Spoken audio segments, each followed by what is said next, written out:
le ha pedido a Semele, pues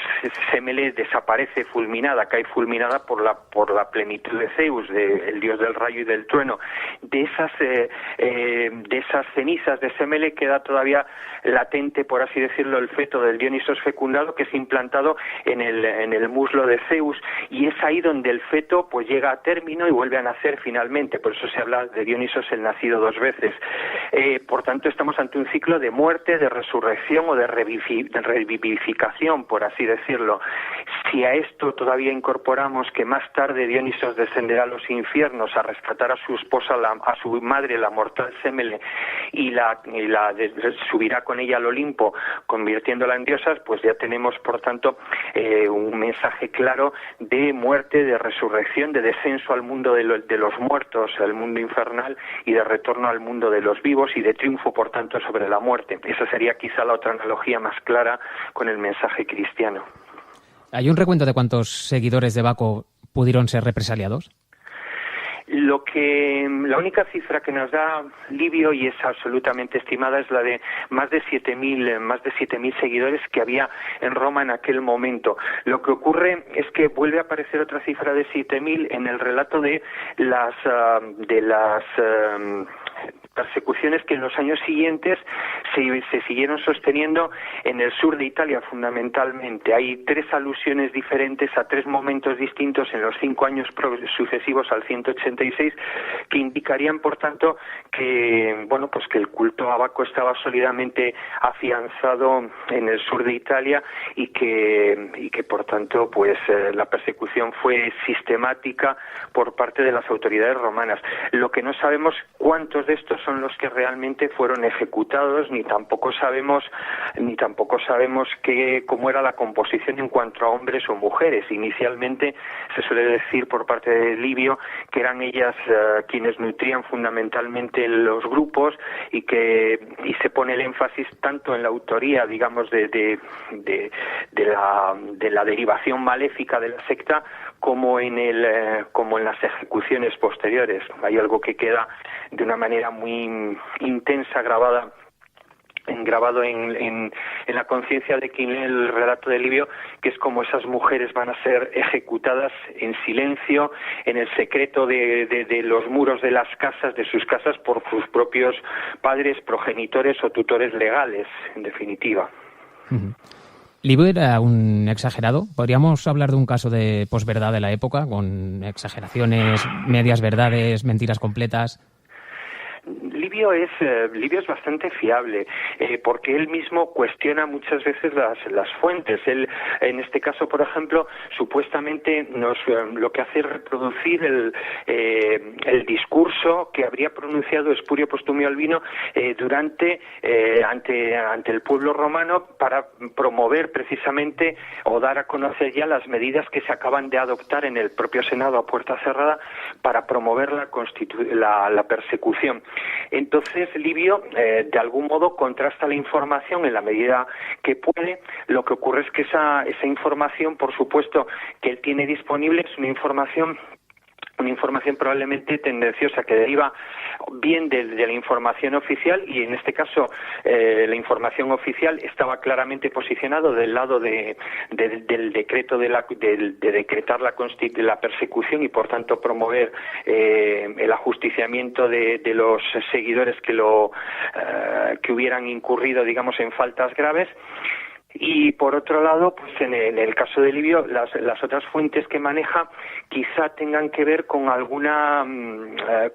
intencionalidad también menos manifiesta. Se suele decir que Livio bebe de uno de los historiadores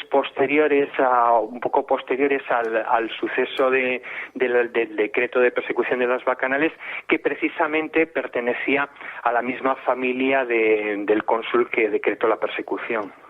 ¿Y en qué se parecen las persecuciones que sufrirán los seguidores de este culto a las que seguirán luego los cristianos? Porque parece lo mismo. Primero el proceso de satanizarlos y luego de intentar borrarlos del mapa. Sí, se suele decir por quienes me han precedido también en el estudio de todo esto que no hay mucha diferencia entre las persecuciones que sufrieron en este caso los seguidores de Baco y las que sufrieron los cristianos, los maniqueos, los judíos, los pogroms a lo largo de la Edad Media, pero por eso yo le he titulado también la caza de brujas, porque a fin de cuentas podríamos decir que aquí hay una caza de brujas en una doble acepción. Podríamos tener la acepción que todos vinculamos de una manera instintiva casi con la Inquisición, esas mujeres maléficas, demoníacas, ¿no? Que han sido poseídas por Dionisos, por Baco, que es a fin de cuentas de lo que habla este culto báquico, ¿no? De mujeres que se contorsionan, que experimentan el furor, la manía, la locura infundida por Dionisos, y que esa locura, esa manía no es otra cosa que una especie de trance inducido por la música, por el baile, y que es la manifestación de cómo la divinidad, apoderándose de su cuerpo, les está garantizando precisamente la salvación a posteriori. Entonces, de esas mujeres se puede, o de esa manifestación del culto, del trance, se puede crear lógicamente una imagen sesgada de secta maléfica y de algo que nosotros relacionamos con brujas. Pero por otro lado estaría la otra parte de la caza de brujas, la caza de brujas macartista, podríamos decir también, ¿no? Esa caza de brujas que tenemos en la memoria, pues de esas películas de Hollywood que nos hablan de cómo el Senado decreta que hay, o como el Estado, en el caso del Senado americano, decreta que, bueno, pues que puede haber una conjuración, un riesgo conspirativo en el seno del Estado, en este momento, si hablamos con esa comparación macartista con los comunistas en la América en los Estados Unidos después de la Segunda Guerra Mundial, y que por tanto todo eso debe ser erradicado. Algo parecido entonces habría ocurrido con las bacanales. También hay un poco de eso, ¿no? De caza de brujas, a partir de una supuesta teoría de la conspiración, de un riesgo organizativo por parte de la secta, que por tanto debe ser eliminado, porque esa conjura, ese juramento que los iniciados en la religión contraen, encierra en sí mismo un riesgo para el Estado. Pues sí que es curioso porque, por ejemplo, en Las Brujas de Salem, que también es el caso de caza de brujas, quizá el que dio el nombre a través de Arthur Miller, también empieza con una delación, con un suceso. Entonces, les piden explicaciones hasta que les amenazan, y la única salida es empezar a delatar, hasta que se va extendiendo la red de delatores. Se crea también el sistema de buenos y malos. Si delatas, te libras y tienes unos beneficios; si no, vas a acabar tú como ellos. Lo que está claro al leer tu libro es que estaba ya todo inventado, ¿no? Sí, claro. Lo que ocurre es que estamos lógicamente ante procedimientos de instrucción y de averiguación de la verdad, que lógicamente hoy nos sorprenden, nos espantan en algún sentido, y que, porque hoy no los aceptaríamos, carecen de garantías democráticas evidentemente, y están viciados en origen, ¿no? Son procedimientos que, basados en la delación y por tanto en la expectativa de recompensa, pues aseguran muy poco la verosimilitud de las declaraciones, hoy la imparcialidad, acerca de la imparcialidad también de las declaraciones de los delatores. Esto es lo que va a ocurrir en este caso, a partir de una única declaración, la de Hispanebucia, que es la prostituta cortesana, en cierto modo se empeña en decirnos Tito Livio, para revestirla de cierta honorabilidad, que ha sido esclava, que ha sido introducida en la prostitución, que ha sido liberada y que a pesar de todo se mantiene en el ejercicio de la prostitución. Esta mujer está en relación con un caballero, un joven, un adolescente de 17 o 18 años, de rango ecuestre, por tanto de poder adquisitivo muy alto en la sociedad romana, y mantiene una relación más o menos estable, hasta que ella descubre que su madre, la madre de este joven, le está induciendo a entrar en la secta, en el culto báquico. El motivo de esa inducción es porque ella había hecho una promesa acerca de si se sanaba por encontrarse por haber atravesado una enfermedad severa, se ingresaría en el culto. Esa era la promesa de la madre. Cuando esto se pone en marcha, ocurre, por tanto, que la esclava, la amante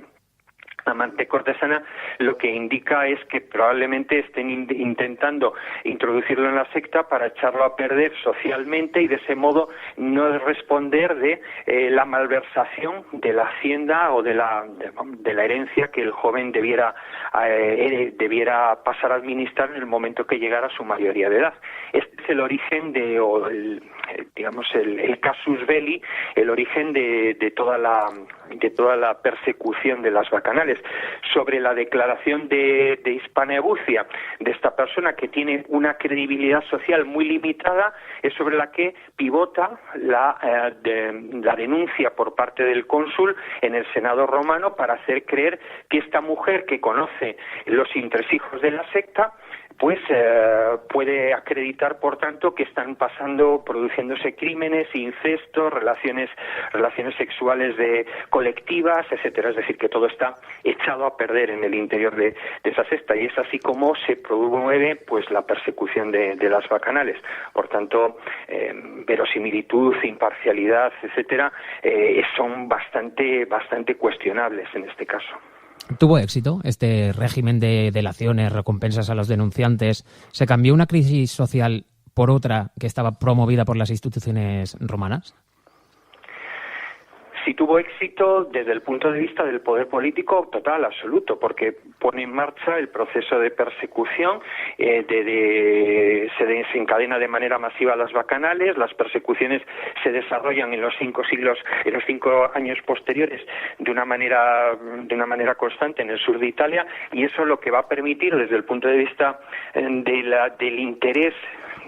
interés político va a ser un disciplinamiento social muy claro, tanto de todo ese entramado social que se estaba articulando en torno a la religión, con ramificaciones por todo el sur de Italia, como en el propio seno de la sociedad romana, porque en los últimos 30-35 años, desde que había empezado la Segunda Guerra Púnica, desde que los ejércitos de Aníbal habían cruzado los Alpes y habían entrado en Italia en el 218, las muertes masivas de legionarios romanos frente a Aníbal habían conseguido lo que no había conseguido la historia, que era un proceso rápido y acusado de emancipación de la mujer, en el que buena parte de las mujeres que se habían visto de repente privadas de sus tutores legales, sus maridos, sus padres, porque habían caído frente a las tropas de Aníbal, por tanto habían entrado en un proceso avanzado de emancipación, de pasar a disponer de una libertad de la que históricamente las mujeres en Roma habían carecido. Entonces, desde ese punto de vista, la persecución de las bacanales entraña un disciplinamiento social clarísimo en torno a los aliados del sur de Italia, que son cuestionados y que ven cómo las tropas romanas se mueven por las ciudades a la búsqueda y captura de seguidores de Baco, como en el seno de la propia sociedad romana, donde las mujeres vuelven de algún modo al redil, en ese caso. Qué raro, las mujeres pillando y llevándose la peor parte. ¿Qué tipo de denuncias se solían plantear? ¿Cuáles eran las más frecuentes, las más habituales? Bueno, los rumores que se propagan en este caso son, decíamos, relativos a los desórdenes sexuales en la secta. La otra naturaleza, el otro tipo de acusaciones que tienen que ver con la secta están relacionados con la posibilidad de que se esté intentando captar herencias, se estén falsificando sellos y testigos para hacer transmisiones patrimoniales indebidas, se entiende, y se denuncia también la posibilidad de que en esas ceremonias nocturnas donde se oyen gritos, en cierto modo, no son desconocidas para los ciudadanos romanos los rituales báquicos. Durante siglos habían visto a las mujeres que a las afueras de la ciudad, en el bosque de Estímula, pero en las inmediaciones del Circo Máximo, es decir, no muy lejos de lo que es el corazón de Roma, pues se comportaban así, en esos trances místicos. Entonces, en ese sentido, no había demasiados cambios. Ahora lo que está ocurriendo es que las ceremonias ceremonias se hacen masivas y entonces en lo que se hace creer es que en esos antros báquicos donde se producen las iniciaciones se están produciendo todo tipo de crímenes, incluidos asesinatos, y que todo está ocurriendo de una manera opaca ante los ojos mismos, casi podríamos decir, del propio Senado romano. Estos son los tres tipos, podríamos decir, de crímenes de los que se habla: los sexuales, por tanto, los de captación de haciendas y probablemente